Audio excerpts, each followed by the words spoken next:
Burnishing leather is basically smoothing out the leather fibers, getting them running in one direction, and slightly polishing them. Today, I'm going to show you how. The first step when burnishing leather is to bevel the edges. Otherwise, when you're burnishing it, it'll kind of mushroom over and it won't look as good. So you just take your beveler, bevel both sides. Show you again, just like that.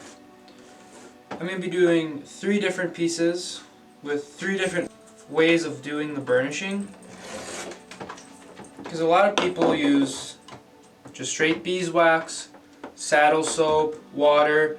There's other things people use as well, but those are the 3 that I'm going to be using in this video. To start with beeswax, you just take your solid beeswax, you start rubbing it on. It'll eventually start getting warmer and the wax will start really caking on. And then once you get some wax on, you'll go back and you'll burnish it with a burnishing tool. So now I got some wax on. You can take your burnishing tool and you want it ridges in the tool to be about the same size of the leather. Then you rub it back and forth, which creates friction. And you keep going until it gets nice and shiny. That's how you do the beeswax. Now, before even putting the beeswax on, or the saddle soap, or the water, you can do an extra step and sand it. This is 320 grit, and you just sand in one direction. Kind of gets any of the loose fibers that are just standing up. Then after sanding a little bit, you go in with 600, sanding in one direction. Some people call this like a pre-burnish.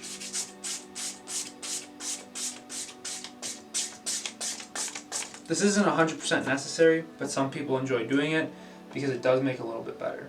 Then for the water, you just get some water. You don't want it completely soaked, but you don't want it dry. So just using a finger instead of a swab or anything, I personally think works good. Then again, you just go on and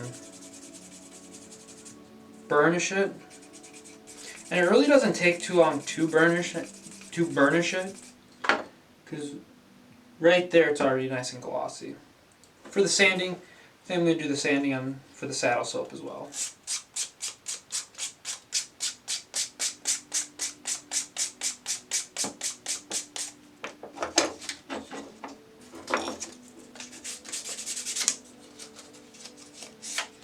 And the sanding also helps lay down the fibers. Then with the saddle soap, just put a little bit on your finger. Just rub it in.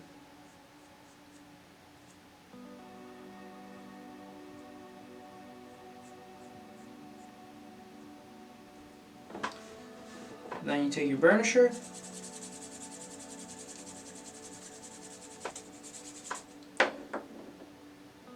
And then, extremely fast, and you got it burnished.